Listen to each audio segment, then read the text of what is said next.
How's it going, everyone? Welcome back to another video, and it looks like we have some news from the CMA. I have been listening in on the Twitter Spaces from Florian to get a better understanding of what's going on.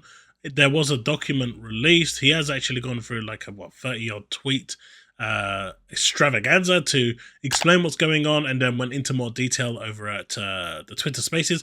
But the gist of it all is that it does seem to be going in the right direction, and that it has now been formally received.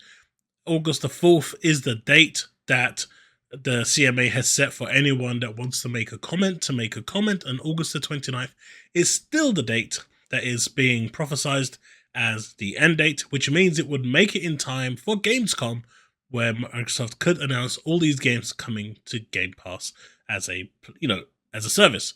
Now, there is a lot to get through, so I'm going to jump straight in, but just know that, things are moving swiftly, and there is a good chance that the Divestiture may even fall through. Yes, you heard that.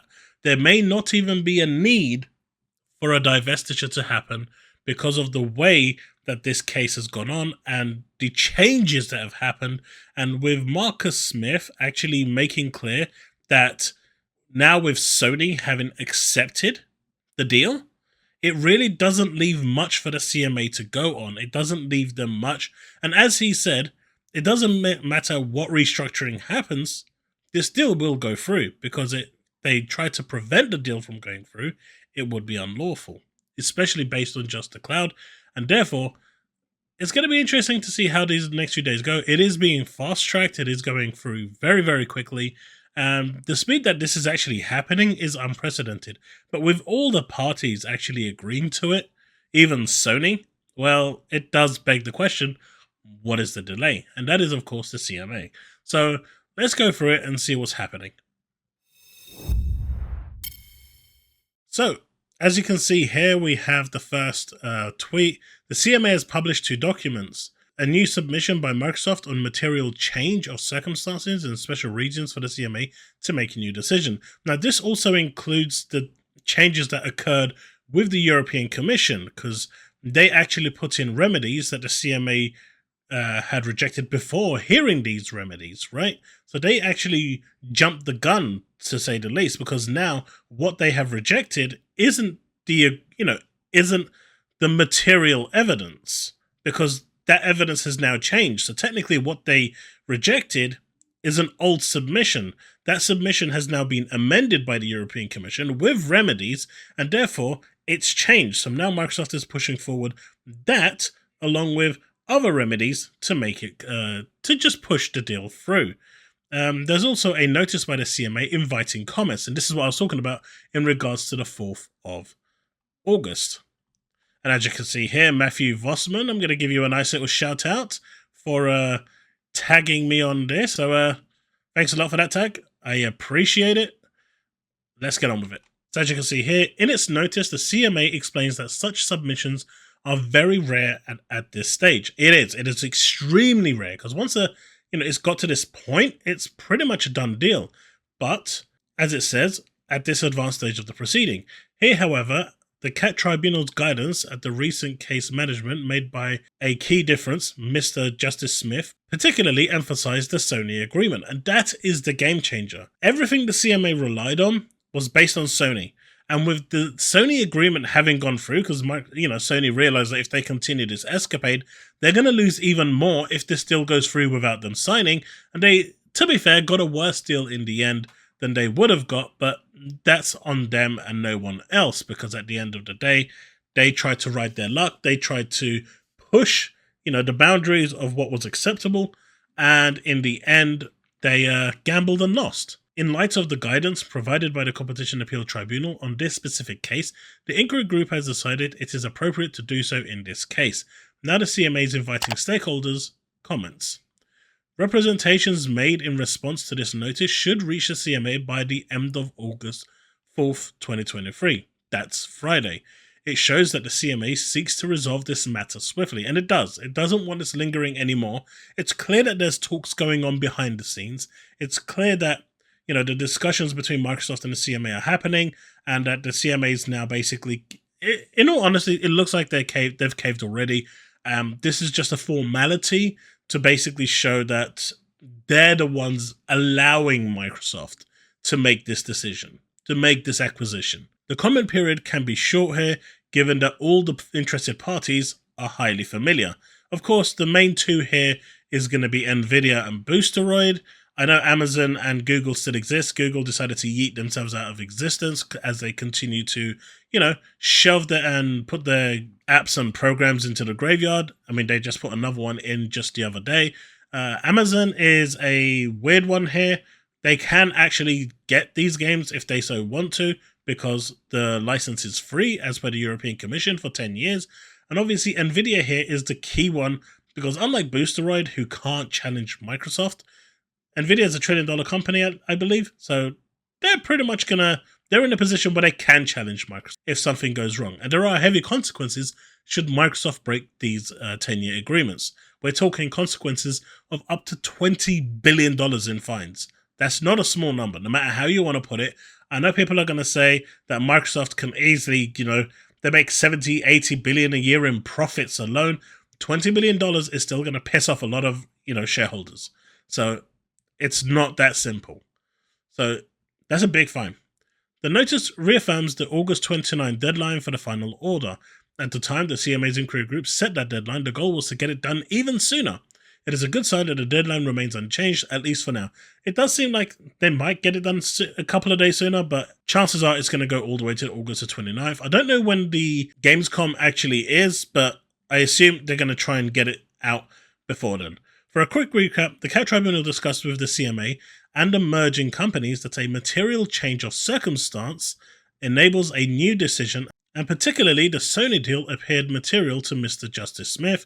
Special reason is something such as a new deal structure. Microsoft considers that it is clear that there are material changes in circumstance and special reasons under Section 41(3) of the Act, which mean that the CMA should not adopt the draft order prohibiting the merger, so Microsoft's arguments is based on both theories.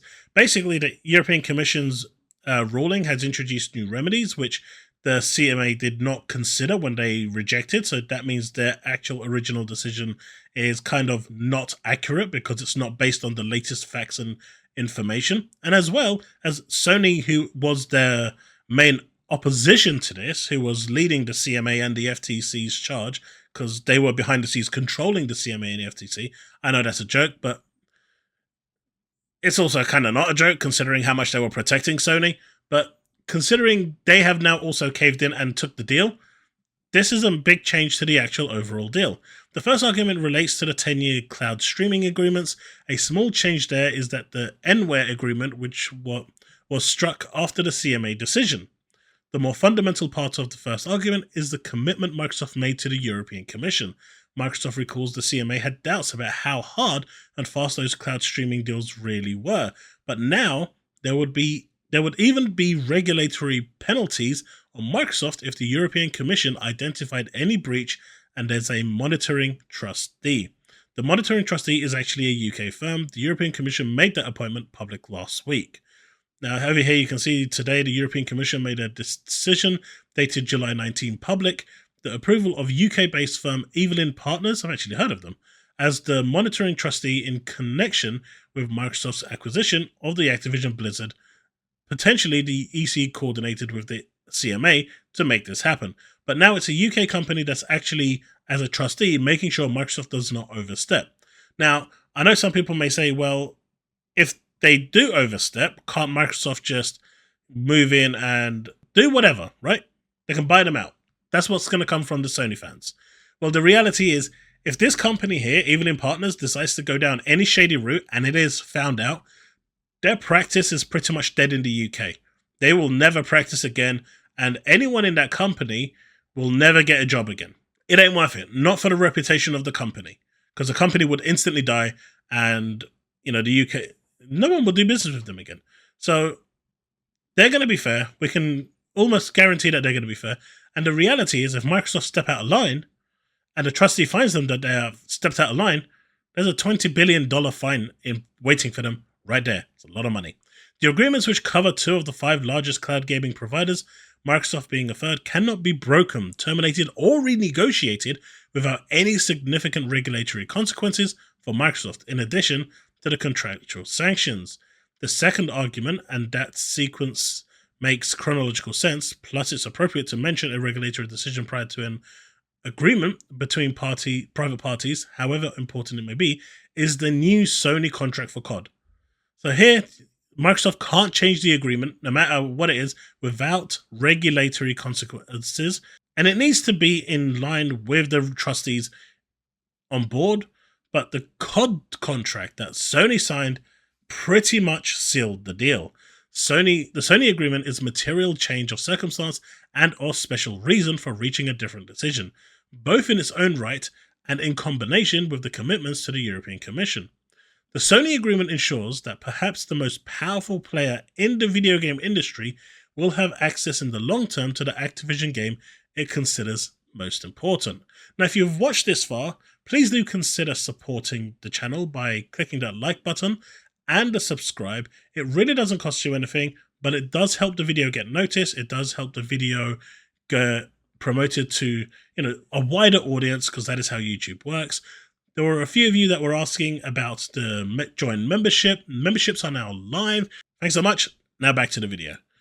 The third part of the Microsoft's material change of circumstances special reasons argument relates to certain highly useful byproducts of the process in the Northern District of California triggered by the FTC's unsuccessful motion for a preliminary injunction. This is particularly relevant to the question of market definition. See, this market definition keeps coming up. And the reason is because both the CMA and the FTC relied on this market definition, saying that the cloud gaming was a separate market on its own when it actually wasn't. And therefore, if this cloud definition falls through, neither the CMA, obviously we've seen that the FTC already is out of the question, but the CMA loses all ground here. The new material emerging from the US is further supported by new data analysis, which has only been possible following the disclosure process in the Competition Appeal Tribunal proceedings in the UK. Presumably that includes Google's testimony that cloud gaming services compete with console and PC games. That testimony by Google, even though they yeeted themselves out of existence and decided to come and support the FTC, they actually shot themselves in the foot when they said cloud gaming services compete with console and PC games, which means it's the same market. It is not a separate market. But there's more to it than just one, albeit important, admission by Google, and it's related to the ability to foreclose on top of market definition. After those three arguments, Microsoft also notes that a new deal structure constituting a new relevant merger situation is being worked on. Microsoft is in the advanced stages of putting forward a proposal to modify the relevant merger situation, hence RMS. Each of these material changes in circumstances or special reasons, like the Sony one, alone justifies a final order which is not in the remedial terms proposed the April 26th final report. Basically saying that the final order that they, the rejection notice that they gave should no longer count, because it just doesn't have all the information. And with all the changes and special reasons and material changes that have happened with the remedies and sanctions and trustees, the situation has fluidly changed so much that the original verdict is not, it's completely outdated and no longer has any legs to stand on, because it's not even the correct case anymore. Microsoft's submission notes that the implementation of the streaming agreements with respect to Microsoft's own games is progressing even against the backdrop of the April 26 CMA decision. So this is basically Microsoft showing good faith that even with the CMA saying that they've blocked it, they're still going ahead and providing their games to GeForce Now and Boosteroid, among other companies like Enware. First game on NVIDIA GeForce Now, May 18th. First 4 games on Boosteroid, June 1. The streaming agreements are now making an actual impact far more quickly than was envisaged in the CMA's own counterfactual, and with more to come. Basically saying that, these games now appearing on GeForce Now has actually increased their subscriptions and has increased the number of people that have signed up to GeForce Now and Boosteroid, because now these people can, these companies can offer Microsoft games. The parties to the agreements are acting in reliance upon them demonstrating their enforceability and validity. From a financial perspective, Microsoft would, in addition to contractual consequences, be at risk of fines up to 10% of its worldwide turnover, basically $20 billion, based on Microsoft's 2022 turnover. It's not profits, it's the turnover. If it didn't honor the cloud streaming agreements, that's not a small amount of money. Microsoft is not in the business to just throw money away, so they are going to comply. Regardless of any enforcement action, Microsoft would suffer severe criticism from gamers if it were to breach its public commitments to make Activision's content available on Nvidia, Boosteroid, and Ubisoft's cloud gaming services. Yes, gamers are unforgiving as far as I can see. You can say that again. The CMA now has the benefit of US judges' insights into the nature and force of these US agreements. Part of Microsoft's appellate argument in the UK was that the CMA doubted the enforceability of those cloud streaming agreements without obtaining US legal advice. So the CMA was saying, you've just made these agreements. There's no, they were so fast. We can't guarantee that they're going to be enforced. But, Judge Corley made sure that these are enforceable. These are legally binding, and Microsoft cannot just willy-nilly just get out of it. So, again, those assumptions that the CMA made were incorrect leading up to their decision of blocking. So, basically, everything that the CMA has done has been wrong. Every process that they've followed has been wrong. They jumped the gun, made themselves look stupid, and now are trying to pick up the pieces by trying to save some face. The agreements ensure that the level of competition in cloud gaming is both greater and sooner than that's contemplated in the CMA's own counterfactual analysis. The CMA's April 26 analysis was highly skeptical of anything Microsoft said. Now there are hard facts. Like I said, the CMA basically turned around and they didn't even want to talk to Microsoft.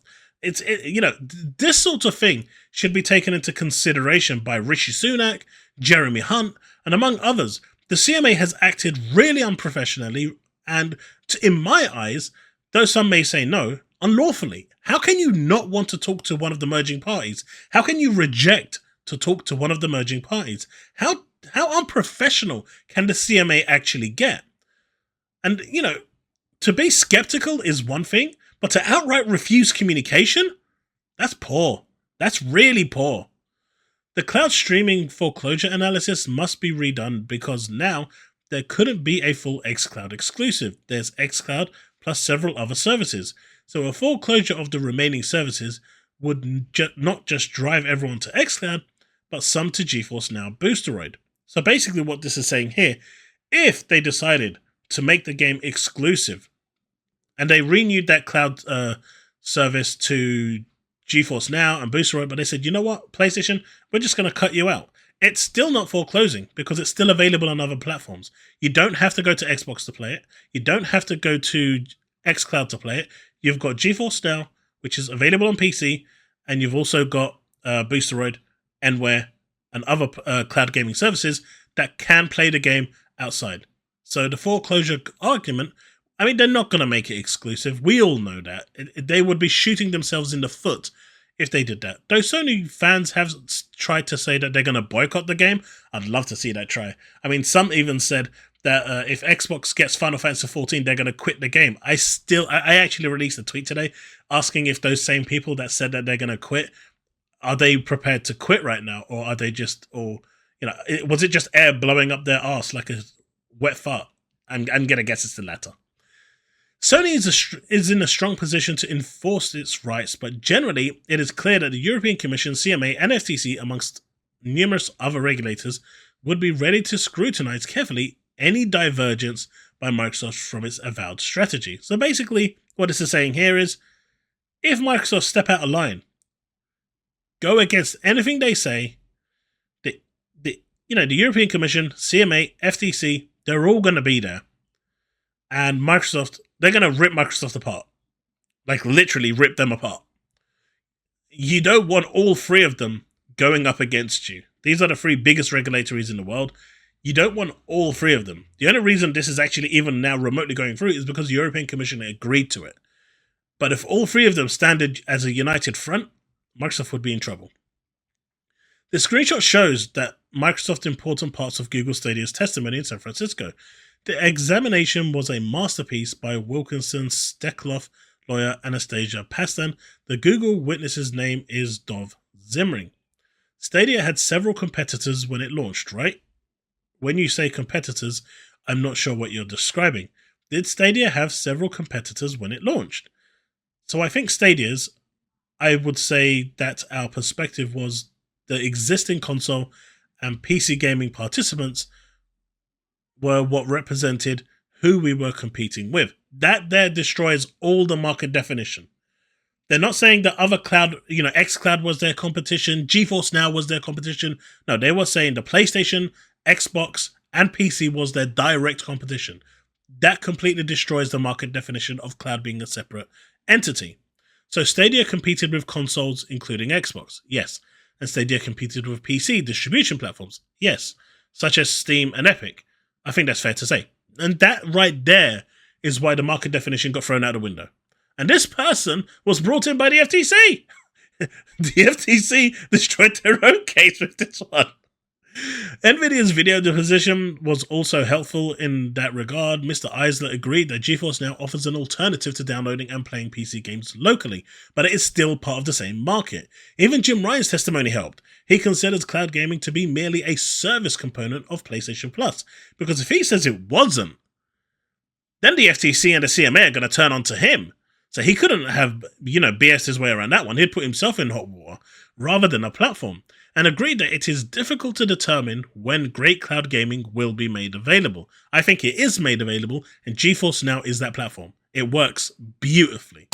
A byproduct of the UK CAT Tribunal appeal was that the CMA had to provide additional material to Microsoft's lawyers, and they explained why this shows that cloud streaming provides need some AAA titles, but not necessary COD or ABK titles. From the FTC's proceedings, it has come to the attention of Microsoft that certain emails from senior individuals within Sony appear to paint a very different picture as to Sony's position as compared with that apparently set out in its submissions. So basically what this is saying here is Sony was saying something to the FTC and in court and, to the CMA, oh, this is bad, they're going to foreclose, this is going to ruin Sony, this is going to ruin PlayStation, we can't survive without this, Microsoft's going to make everything exclusive. But behind the scenes, Jim Ryan was going and saying, hey, buddy, I don't think you're going to make anything exclusive, I don't think there's going to be any problems. Clearly, this is a much bigger play, something we can't compete with, but at the same time, I have no worries that these games will remain on PlayStation. So he was being very two-faced, and that's what this is saying here. And that's pretty much where he ends it. He did say, that he'll do a Twitter space, and that's the one I listened to, where I gathered all the information. I viewed this submission by Microsoft and the fact that the CMA's inquiry group requested public feedback as a very positive sign. So, in my opinion, it's pretty much a done deal. Well, I'm not going to say 100%. Things can fluidly change. Certain materials can come up. But in the end, where it stands right now, things have progressed things are progressing very fast, very quick, and it does seem like the CMA is going to pretty much sign it off before Gamescom and, potentially before August the 29th. So hopefully we'll start to see those games on Game Pass. As well as that, once the deal goes through, hopefully they can find those hard drives that have been stored away in some archive that can put those Transformers games onto Game Pass as well, because they would be awesome. Being able to replay those after so long would be great. And having watched my friend Eon play it on PC, they still hold up really well. So let me know what you think in the comment section below. Love to hear your thoughts. Thanks so much for watching. Don't forget to like and subscribe. You can also support me through my joint membership. And of course, you can also hit that super thanks to show further support. Right, that's it. Thanks so much for watching, and I'll see you in the next one. Remain legend.